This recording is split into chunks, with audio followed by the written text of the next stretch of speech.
Hello students, today we will solve example 8 on page number 164 class 7th RS Agrawal math exercise 12 है ना 12 से just पहले page number 64 164 पर example 8 है वो सॉल्व करेंगे and the example is simple interest on a certain sum is 16 upon 25 of the sum, यानी कि जितना प्रिंसिपल है उसका 16 अपॉन 25 सिंपल इंटरेस्ट होता है.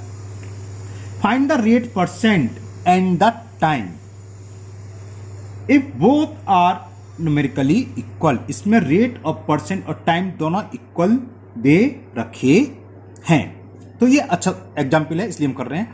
तो देखो, एक तो पहले तो सम मान लो, जो भी सम आपको मानना है.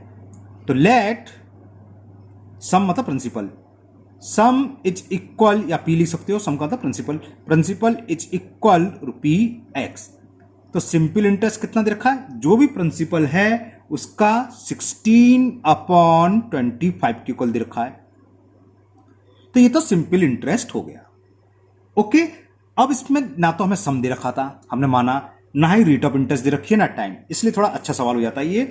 अब क्या था, find the rate percent and the time if both are numerically equal. दोनों की वैल्यू इक्वल है. अगर 10% रेट परसेंट है तो टाइम भी 10 ईयर्स, अगर रेट ऑफ परसेंट 12 है तो टाइम भी 12. तो अब इसमें ये दोनों इक्वल है, इसको और मानना पड़ेगा. तो हमने मान लिया let R is equal to 2, ये दोनों इक्वल दे रखे हैं, इसको वो एक्स माना था, इसे वाई मान लो, वाई, तो इसे अलग अलग लिख लो, दोनों इक्वल है. तो R is equal to y percent ऐसे लिख लो, क्योंकि टाइम को ईयर्स में लिखेंगे, उसको परसेंटेज में लिखेंगे, एंड वाई और time equal to y years. Clear. बस अब तो कुछ नहीं, फॉर्मूला लगाना है हमें. एस आई इक्वल टू क्या होता है, S I is equal P into R into T upon 100. बल्कि ये भी नहीं लगाना था, रेट ऑफ इंटरेस्ट टी निकालनी तो कोई एक फॉर्मूला ये लगा देते. आर इक्वल टू क्या होता है, हिंसा आता है, देखो S I into 100 upon P into T, ये लगा दो. तो आर हमने मान लिया वाई, बाई परसेंट ही तो है, is equal to S I. S I कितनी है, 16 अपॉन 25x. तो एस आई हो गई 16 अपॉन 25x इंटू 100 फॉर्मूले का, अपॉन पी, पी हमने क्या माना था, x इंटू टी, और टी क्या है, वाई ईयर. इससे क्या हुआ, x से x कैंसिल हो गया, 25 बन जाए 25 4 जा, y into y cross multiplication, और 16 इंटू 4 64. तो y इंटू वाई क्या हो गया, y square is equal to 64. So value of y under root 64. तो y is equal to 8. Plus minus आता है, प्लस माइनस हो नहीं सकता क्योंकि रेट और टाइम कभी भी नेगेटिव नहीं होता.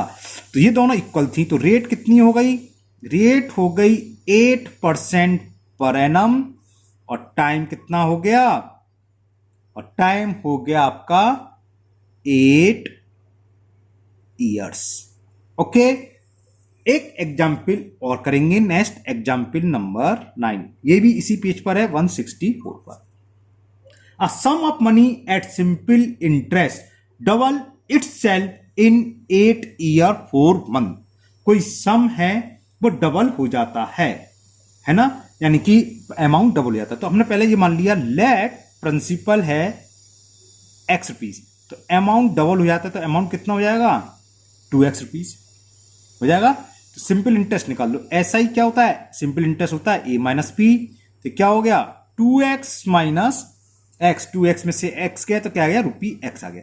सिंपल इंटरेस्ट की वैल्यू आ गई x रुपीज. कितने टाइम में हो जाता है ये भी लिख लो, 8 ईयर 4 मंथ्स, 8 ईयर 4 मंथ्स. तो 12 8 जा 96, 96 प्लस 4 100 मंथ्स हो गए, और 100 को अगर हम ईयर में बदलें तो 12 से डिवाइड, अरे 12 अट्ठे 96 होते हैं, 12 8 जा 96 प्लस 4, इतने 4 से कैंसिल करो, 4 3 जा 4 5 जा, यानी कि 5/3 ईयर्स में हो रहा है. क्योंकि हम फॉर्मूला यूज करते हैं उसमें टाइम हमेशा ईयर्स में लगाते हैं, इसलिए हमने ईयर्स में कन्वर्ट करा. फिर पूछा है in how much time will it travel. Travel का मतलब ट्रिपलेट, 3 टाइम्स कब होगा ये पूछा है. तो पहले तो आप इस फॉर्मूले को यूज करते हुए x की वैल्यू निकाल लो, है ना. तो एस आई इक्वल टू क्या होता है, SI is equal to P into R into T upon 100। इससे हम क्या निकालेंगे, रेट ऑफ इंटरेस्ट मालूम पड़ जाएगी कि कितने रेट पर पैसा उठा हुआ है। तो SI कितना निकला x, P की वैल्यू क्या x, रेट हमें फाइंड करनी है, T कितना दे रखा है 5/3 और फॉर्मूले का 100 होता ही है। तो देखो x से x कट गया, यहाँ पर बचा 5 से ये 20, 23 जा 60। इतनी रेट ऑफ इंटरेस्ट नहीं आती, हम कुछ लिखना भूल गए क्या। SI equal to PRT upon 100। SI कितनी दे रखी है हमें x, ये 25 है भाई, 4 से कैंसिल करा है 25/3 ये गड़बड़ है, ये 25 था, 25 बन जा 25 4 जा 4 3 जा 12, हाँ ये सही है। तो R इक्वल टू 12 आ गई, समझ में आ गया ना। जो R ऊपर है अपन 4, चलो यहाँ लिखते हैं 1 इक्वल टू R अपॉन 12। अब आगे करते हैं, तो R इक्वल टू कितना आ गया, रेट ऑफ इंटरेस्ट आ गई 12%। अब ये पूछा है कि वो ही अमाउंट, वही जो सम है, in how much time will it travel, triple हो जाएगा। यानी कि P तो x पे है ही और अमाउंट कितना हो जाएगा, वो 3x। रेट ऑफ इंटरेस्ट निकला यानी कि इस परसेंटेज से टाइम पूछा है ना। तो SI निकालो, SI क्या होता है, अमाउंट माइनस प्रिंसिपल। 3x में से x सब्ट्रैक्ट करोगे 2x रुपीज आ गया। टाइम पूछा, फॉर्मूला लगा दो, T टाइम होता है SI into 100 upon P into R। SI कितना है 2x इंटू 100, प्रिंसिपल हमने x माना था और रेट ऑफ इंटरेस्ट हम निकाल चुके ऊपर 12%। x से x कैंसिल, 2 से 6 बार कैंसिल, तो ये हो गया 2 से कैंसिल 50/3 ईयर्स। 15/3 ईयर्स का मतलब 3 का डिवाइड कर दो, 16 × 48, तो 3 ईयर्स 2 मंथ। 3 से मल्टीपल करेंगे, 16 × 48 ही तो हुआ, और 2 ईयर्स, अरे हाँ मैं गलत कर रहा हूँ इसको, ये तो यहाँ तक समझ में आ गया। इतने ईयर्स देखो कैसे करते हैं, समझ लो। इसको हमें मंथ्स में अगर लिखने हैं तो इसका मतलब क्या है, 50 इंटू 12 अपॉन 3 मंथ्स। 3 से कैंसिल 4 टाइम्स, 50 4 जा 200 मंथ्स आ गई। असमें हम 3 से अगर डिवाइड करें, मैं दिखा देता हूँ आपको, 3 से डिवाइड करके 200 मंथ्स में 3 6 जा 18 अपॉन 2। कहीं मिस्टेक कर रहे हैं हम, देखें क्या मिस्टेक कर रहे हैं, क्या मिस्टेक कर रहे हैं। 3 से डिवाइड करने लगी, जबकि हमें डिवाइड कैसे करना है, 12 से। अब मंथ है ना, तो देखो 12 से दो 12 1, चलो दोबारा कर दे रहे क्या भाई, 12 का डिवाइड कर दो आप 200 मंथ में।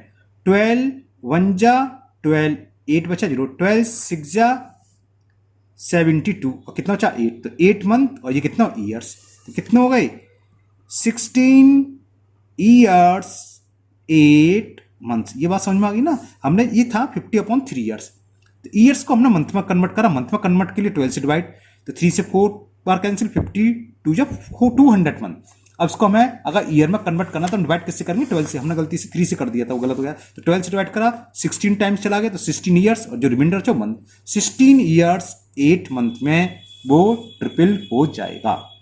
ओके ठीक है, आज के वीडियो में 2 एग्जाम्पल करने थे, फिर मिलते हैं नेक्स्ट वीडियो में। Thank you, have a nice day.